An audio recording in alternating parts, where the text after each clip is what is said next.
everybody, it's Debbie Potts, and I wanted to do a little summary to go over what is metabolic health. So I pulled up some different articles here, including one from the Diet Doctor on how to achieve metabolic health, Mind Body Green on what is markers for metabolic health, and then I put everything into a blog as I do just to have everything in one place. So, what is metabolic health? How is it measured? And then I want to talk in a part two about metabolism, mitochondria health, and how we can improve all those markers.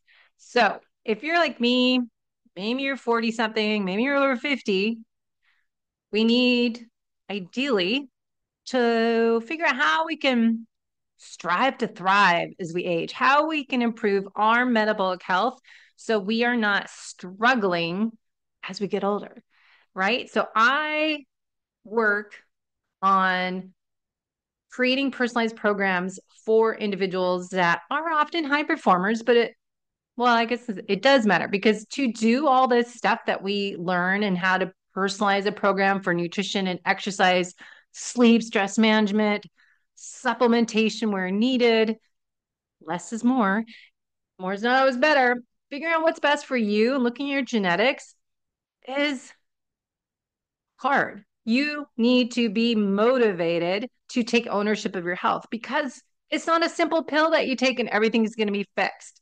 So, hopefully, you're listening to this because you are curious about how you can be the best version of yourself as you get older and how we need to sort through all this chaos of someone says this, someone says that. I don't know what to do. It's so confusing out there because we are all unique. There is not one size fits all approach. Maybe it's a template somewhere to start, but we really need to look at what is best for you. What is going on with your metabolism? What are your external stressors? Like, we're not all the same. We have some similarities, 99%, but that 1% of what's going on in your life, what's driving you to feel your best every day. What are those hidden sources of internal stress that are creating havoc and adding to that stress beaker? So, as an FDN practitioner, we help resolve metabolic chaos. And a lot of that is doing functional lab testing. But as we're waiting for labs, we're working on nutrition, your exercise, your sleep hygiene routine, your movement throughout the day, and really working on proper digestion by how we eat. So, what is metabolic health? This is a great article to look at what is metabolic health from the Diet Doctor on Science. So I'll put that in the show notes. But before we go into that, what are the markers of metabolic health? So this is from mindbodygreen.com. What is metabolic health? And we can start at the beginning that there's not real definition, but it's metabolic health is about your metabolism. And I like to realize that metabolism means how you're fueling your body. How is your mitochondria and how healthy are your mitochondria to create energy? Where is that energy coming from? So we always want to take something and go a little deeper. How does that work? All right. What do we need to do that? Well, what disrupts that or what causes imbalances? What are the building blocks to make that work optimal? Not normal. I hate the word normal. We want to be optimal. So when we look at markers, people talk about metabolic health and how do you determine if you're healthy metabolically or unhealthy? So this is where I put in my blog where I think we could improve on identifying the markers to be metabolically healthy. The absence of metabolic concerns, as it says, and frustrating to see these markers. So in general, what people are looking at in traditional medicine, maybe as well as functional medicine world combined, five main factors measured through a blood test or clinical evaluation that go into evaluating your metabolic health. If those values are higher or lower than this given cutoff, again, I don't agree. I think we need to tweak these. That's an indicator of poor metabolic function. If you have three or more of these signs, you would be considered to have suboptimal optimal metabolic health. All right. What are the 5?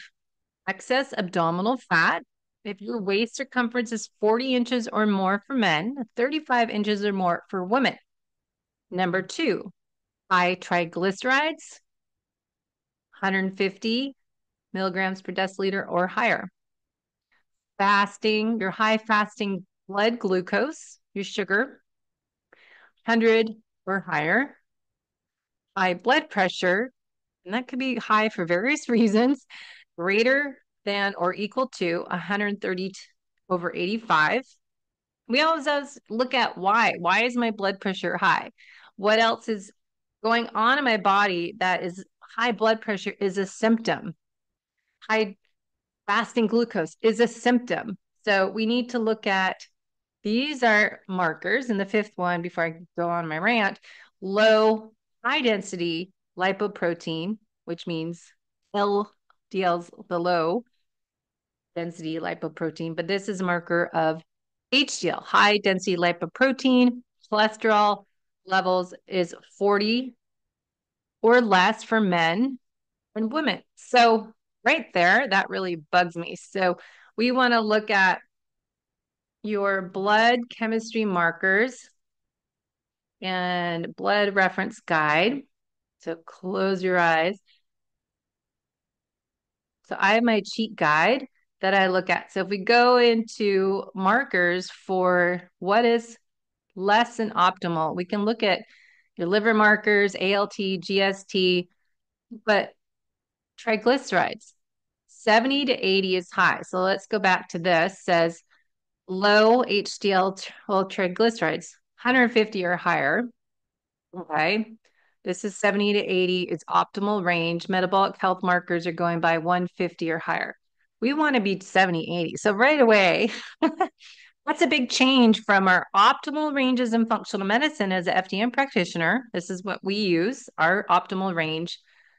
So you could be really metabolically unhealthy. And we want to not just look at this marker. We want to look at all 5 of these, but really CRP and some breakdown. We'll talk about other options I think you should look at. So higher than that leads to investigating again, why are my triglycerides higher?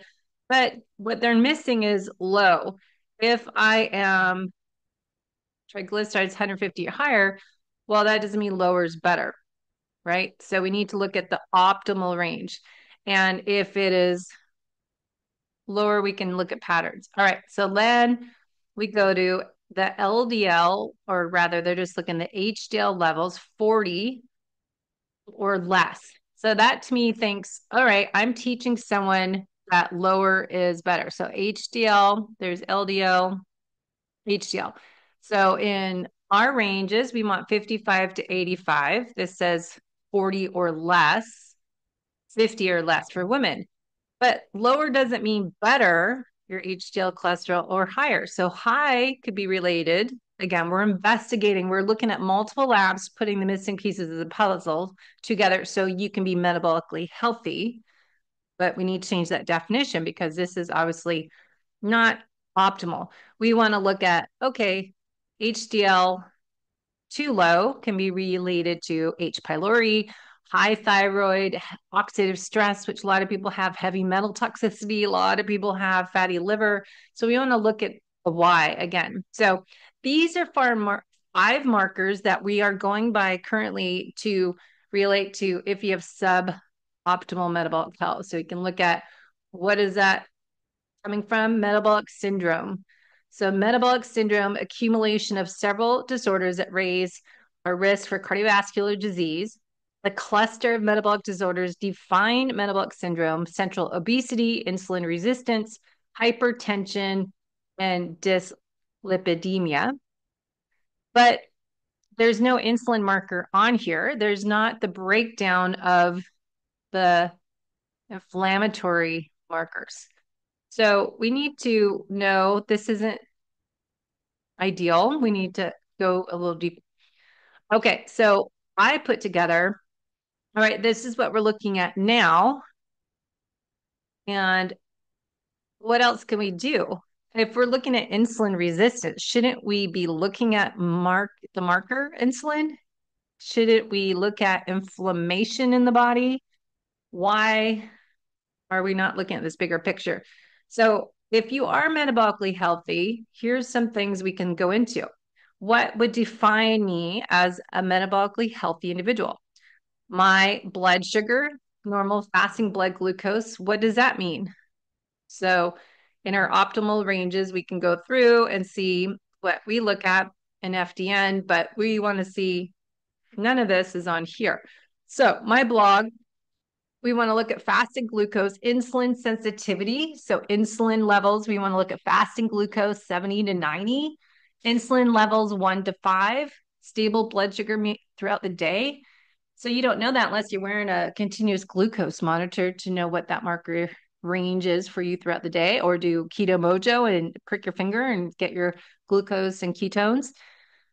Now, that's one thing, right? So we're not looking at that when we're looking at metabolic health here. They're just looking at one marker for your glucose, 100 or greater. So that is an area of opportunity to expand. Now, body composition is the next one. Healthy body composition, ideal levels of body fat, muscle mass, especially visceral fat, is fat stored around your organs. This is a key marker of metabolic health. But are we measuring that? Well, simple way is measuring your waist circumference.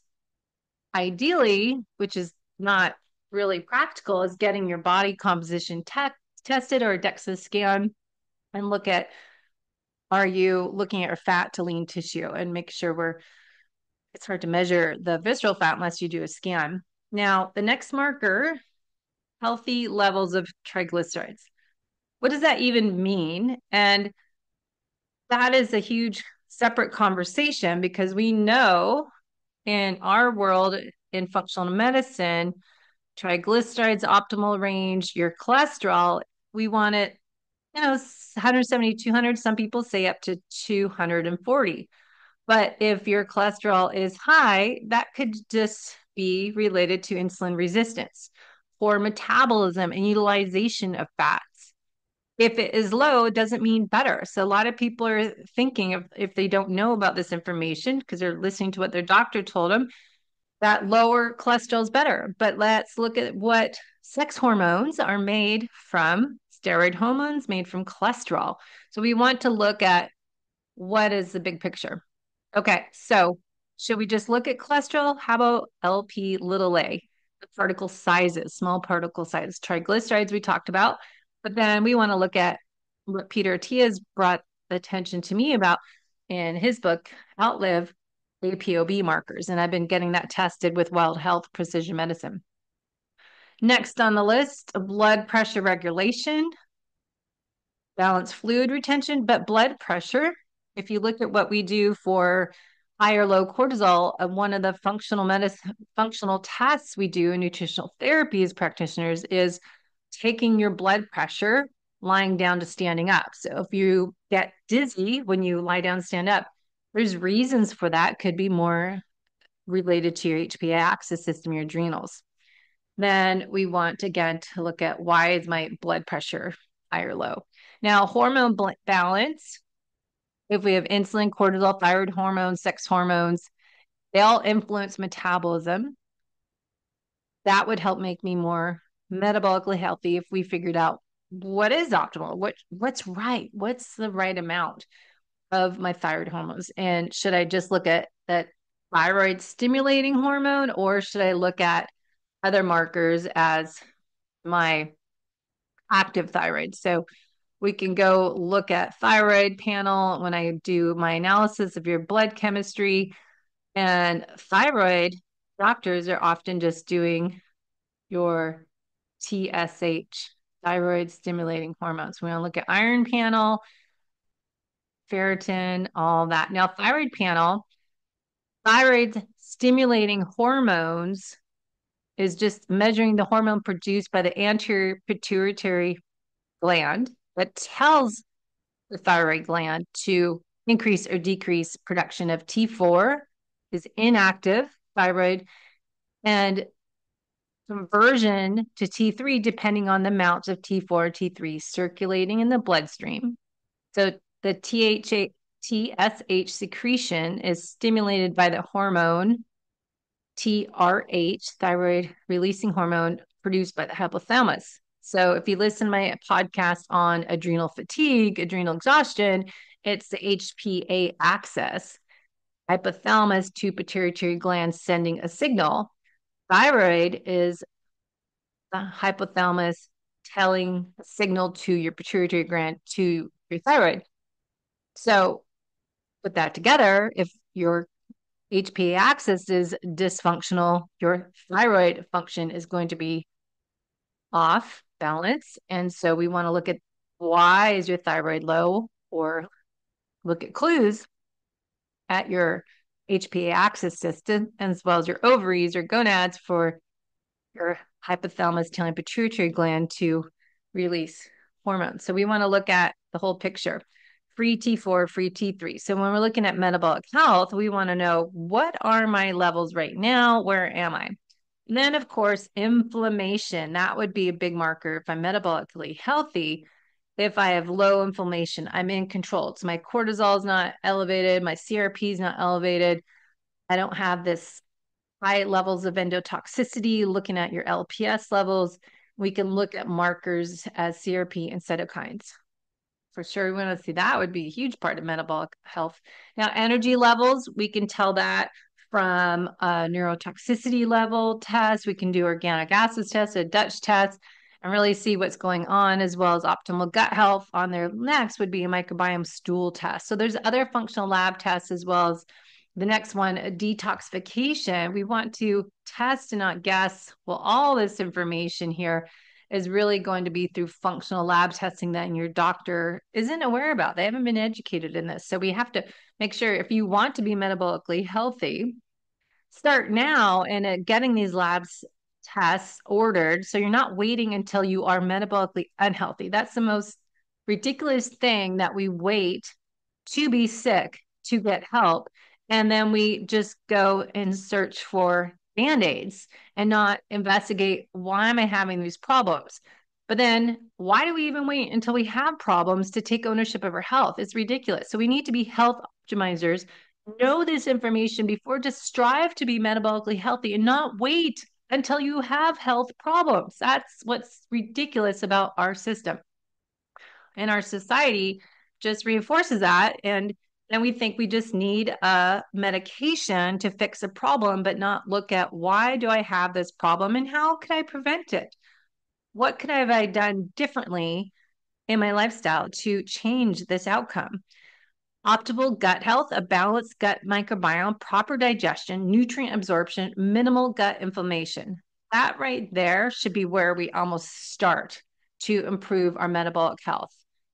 And then, of course, our liver detox pathways. Think about phase 1, phase 2, and phase 3's drainage. So I think of the rinse cycle, your washing machine, and then you've got your wash cycle, and then your elimination cycle, phase 3. We need those systems all operating at full capacity so we can keep filtering, or else we're going to have backlog, and you're going to have clogging in your liver and gallbladder, and that bile flow. And we need to remove that bile through the liver, the river of toxins, get it out of our system. So we need to identify and address the underlying causes of metabolic dysfunction to be functional, right? Chronic stress, poor nutrition, the lack of exercise, or for you overachievers, you might be doing too much exercise, causing even more stress in your body, causing excess oxidative stress, and leading to that dysfunction. Because of a chronic stress overload, we are having immune system turned down, gut dysfunction turned up, leaky gut, inflammation, and the metabolic chaos domino effects happens when we have that leaky gut, or whatever you want to call it. Everyone says gut health is where we want to start. So what should we do to update it? 2025, I should say. It's almost the end of the year. All right, to update metabolic health markers for a more comprehensive view of insulin resistance and reversing type 2 diabetes and improving your health for avoiding cardiovascular disease, we want to go beyond the traditional focus on your glucose and your triglycerides. We want to look at the whole picture. So here's my proposal. Insulin sensitivity, insulin resistance. We want to just not look at fasting glucose or A1C. We will miss the signs of insulin resistance. And remember, I had elevated insulin, had nothing to do with my nutrition and exercise. I was doing all that. It was chronic stress related. Glucose is raised when we have cortisol. So, an emergency, cortisol is released, glucose is released, and we respond to that stress. And if I continuously keep activating that HPA axis system to respond to that stress, our glucose is up, and that responds to insulin being released. So we get this overload of constant elevation of insulin, and we have this domino effect there. So strong indication of insulin sensitivity is getting low fasted insulin, under 6, but I have on our list even 1 to 5. HOMO-IR. This is a different calculation using fasting glucose and fasting insulin to assess insulin resistance. So you need the 2 markers, and the HOMO-IR score greater than 1.9 suggests insulin resistance. Then we have a glucose tolerance test with insulin measurement. So instead of measuring glucose response, testing your insulin levels during a glucose tolerance test can reveal if your body is overproducing insulin to manage blood sugar. Super important to do if you have signs and symptoms of insulin resistance. Test and not guess, and you can't manage what you can't measure. So if you have high insulin spike, that's an indication that glucose levels, even if indication of insulin resistance, even if glucose levels are normal. So when we just look at glucose, fasted glucose from the doctor, and your A1C is supposed to be 3 months, but some people say 30 days to 60 days, your glucose levels might be fine, but your insulin is going to be elevated. So that's why you want to look at a glucose tolerance test, because that can reveal even more of the clues we're looking for if you are metabolically healthy. Now, another test I saw was glycated albumin and fructosamine. These markers provide short-term insight into blood sugar control over 2 to 3 weeks, complementing A1C for understanding your overall glycemic health. And we're going to talk to my friend Annette Bosworth. You know her as Dr. Boz, and we're going to do an episode on this. Now, advanced lipid profile. Instead of just looking at your HDL and triglycerides, why don't we look at LDL particle size? So I've been trying to understand more of this. I'm not a doctor. I'm curious. I like to learn. I like to help people be their best selves and figure out what markers we should ask our doctor that our insurance should be paying for. But I just have this huge list of a lab core bill that I got charged $1,262.02 last year. And I just got another bill a year later.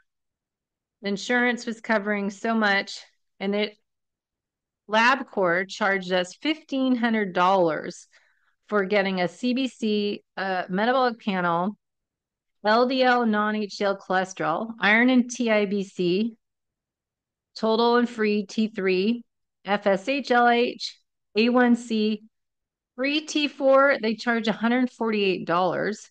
TSH, $109.20. Estradiol, $192.15 I was charged for estradiol. And ferritin, $89. This is just ridiculous.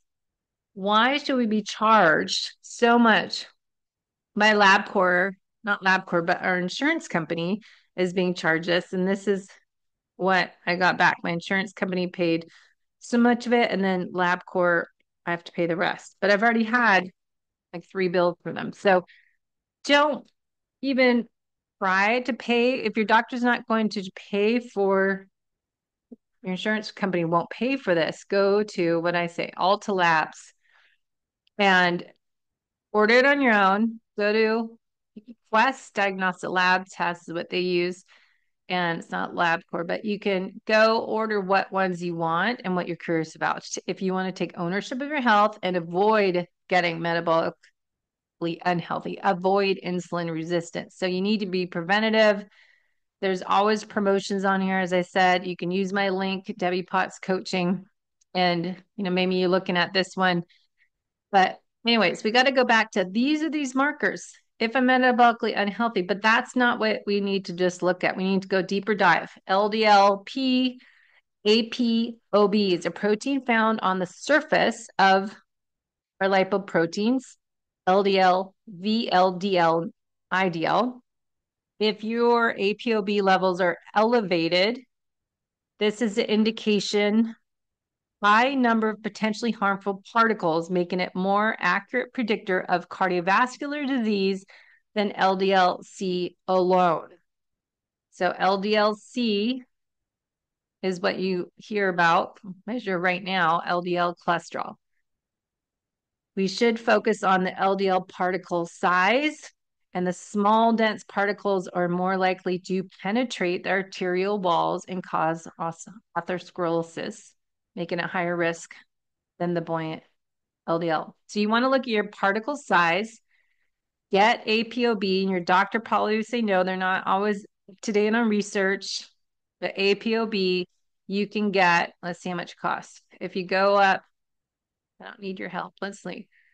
If you scroll up, you can go all the labs here. Maybe you want just ApoB, just put it in, and $35. Check that out. And you can get LP little a, $130. Plus 20% off when the pop-up comes up. All right. So again, I just got charged from my insurance company $107 for non-HDL cholesterol LP. So I think that's part of that, not necessarily ApoB. So you need to know these numbers. ApoB to ApoA ratio, that's going to be helpful as well. And LP little a down here at the bottom of the list is a genetic risk factor for cardiovascular disease. These numbers are associated with your risk, and even with normal cholesterol levels, testing for LP little a is critical for assessing genetic predisposition. So if you looked at my clarity report, I've been sharing this. This is what I think is really important to get done, that you're not getting the full picture if you don't look at your labs and put it with your genetics. So I can do that for you. So this is my March test, and I got my A1C down. But even if I eat low carb, I'm genetically more predisposed to type 2 diabetes, even though no one in my family knows of people having type 2 diabetes. But fasting insulin, I'm down 4.3, but A1Cs, I want it under 5. So I still need to watch out for that. But my ApoB is 89 under 90. Peter Attia suggests 30 or lower. And my cholesterol is high, but I'm not worried about it. I want to know my LP little a. So we want to look at all the right labs and your genetics. And if you've seen my report here, I was trying to share that I have not the best genetics for heart disease. And part of my goal here is looking at my genetics because my dad passed away. So I want to know what I can do to avoid having health issues. So we need to know our LP little a. What other markers do you need to know? Your inflammatory oxidative stress markers are CRP, oxidized LDL. That is a form of LDL damaged by oxidative stress. So we want to look at that one, right? So we want to, for sure, especially as athletes, you think you're healthy on the outside, but inside you're probably not, because we're putting a lot of more oxidative stress in our body. So measuring LDL can provide insight to risk. Fibrinogen, a clotting factor, increased risk cardiovascular disease. So we should be looking at these markers. All right, your liver. How many people have fatty liver and non-alcoholic fatty liver? A lot. And so we want to improve metabolic health, regulating lipid and glucose metabolism. Fatty liver disease is often linked to insulin resistance. So listen to Dr. Ken Berry on YouTube. He's got lots of great videos. Same with Dr. Eric Berg. They have wonderful educational videos that are short and sweet. Major risk factor for metabolic cardiovascular disease is unhealthy liver. A key marker, again, don't wait until you have problems. Be preventative. Know in advance if you're starting to see changes or incline. So ALT, elevated levels of these liver enzymes can indicate liver inflammation or damage as non-alcoholic fatty liver disease, closely tied to insulin resistance. Know what your insulin numbers are. Please just get them done. Remember, you can come over here to Alta Labs because no one's doctors seem to be testing this, and it's driving me nuts. All right, so we go to Alta Labs. Their testing marker. You should get, maybe this one, but 2695. What's this? One marker, cardio IQ insulin. Suspect. Maybe you need this if you have more glucose, A1C, insulin. All right, so if you just want to know what your insulin is, check that out. All right, next on the list, GGT. This is a liver enzyme elevated in metabolic dysfunction. Early warning sign. We want to know early warning signs for liver and cardiovascular disease. Okay, so get to know your labs. Triglyceride to HDL ratio, you've heard of that. Other key markers on metabolic health. Hormones that regulate glucose level, fatty acid breakdown related to insulin and metabolic health. So higher adiponectin levels are associated with improved insulin sensitivity, which you want, and improved metabolic health. Leptin, that hunger hormone we hear about, regulates energy balance and fat storage. It's part of that team. High leptin levels, and if you have leptin resistance, are linked to obesity, insulin resistance, and metabolic dysfunction.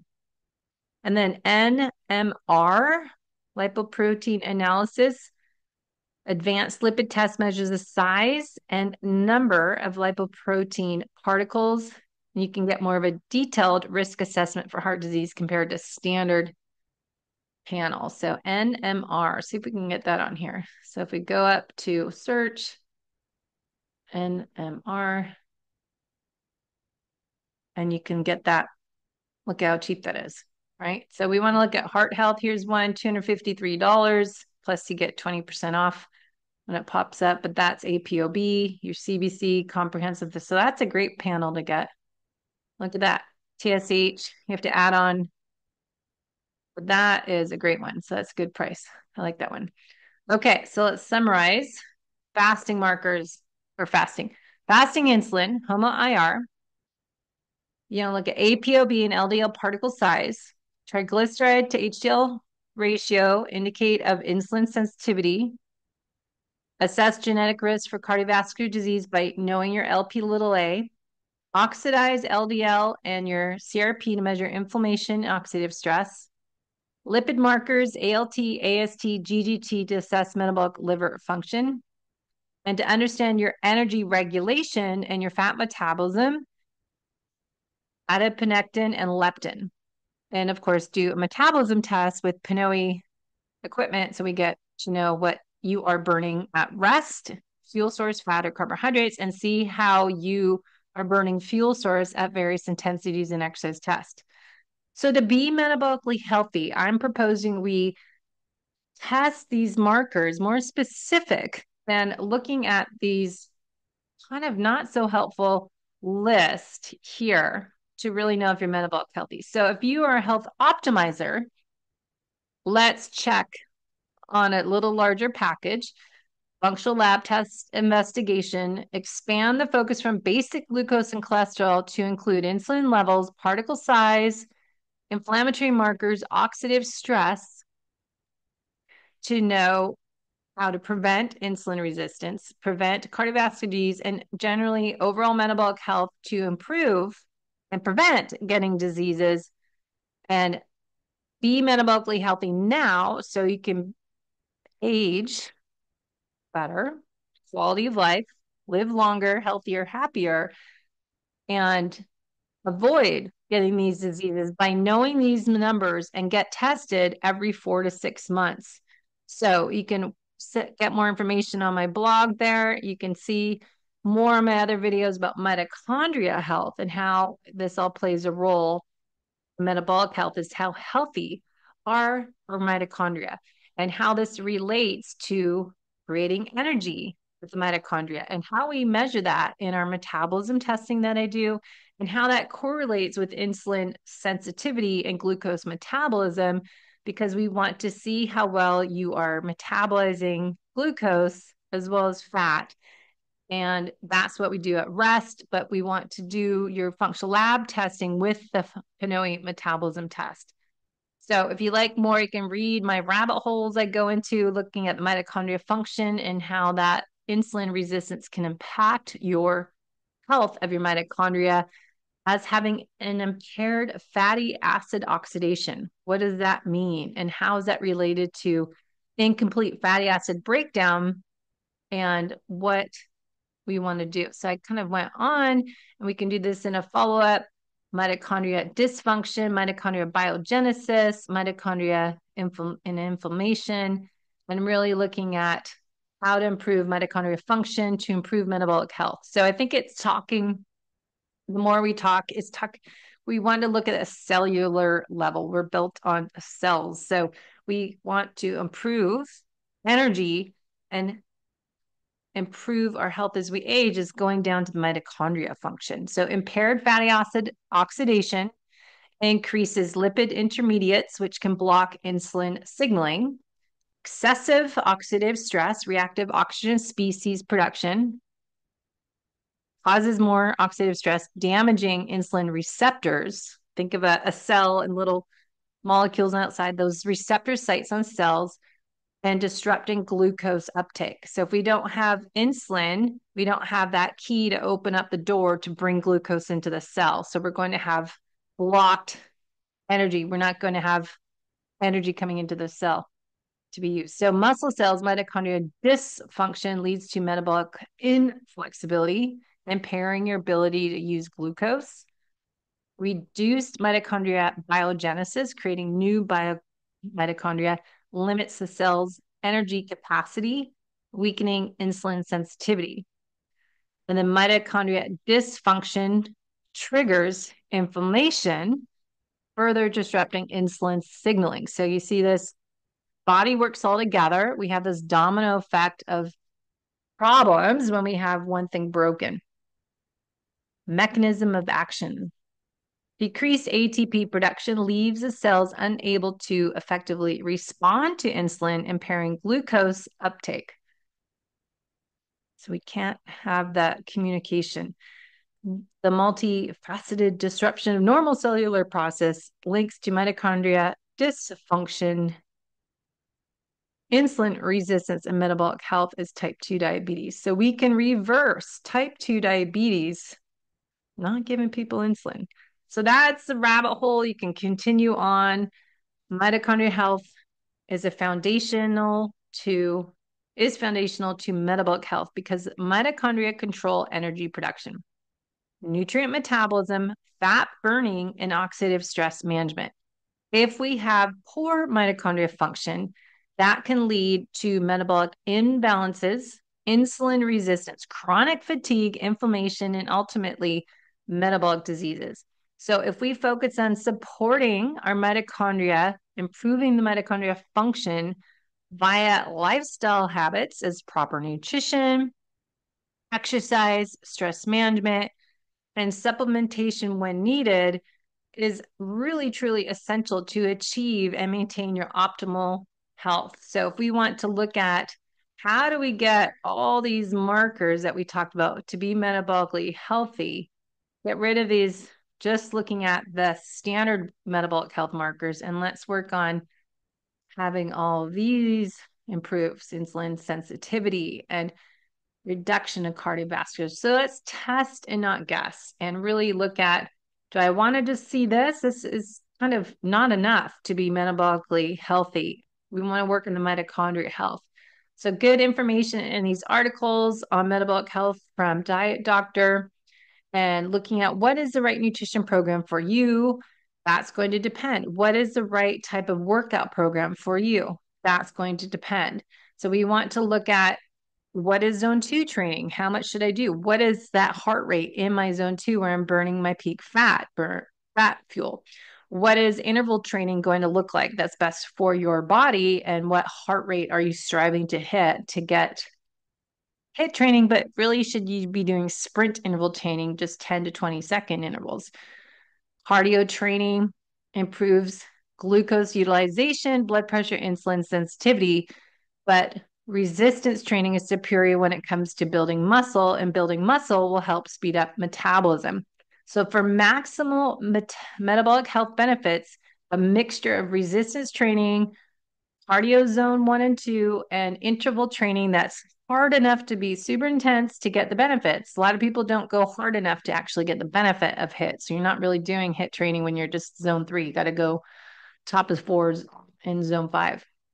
So whatever works best, but also movement throughout the day, mobility, stability. So there's great information correlating with my holistic method, exercise, nutrition, sleep, stress, what supplements you might need. Do you need medication? Looking at increasing blood flow, berberine. There's MitoPure, not just looking at taking a GLP-1 medication, because that's not always the solution unless you're really metabolically unhealthy and more in the obesity size that you might need that jump start. So metabolic health markers, looking at all this. So this is a great article. I'll put in the show notes. So let me know if you have any more questions, and we'll talk next time. Have a great day.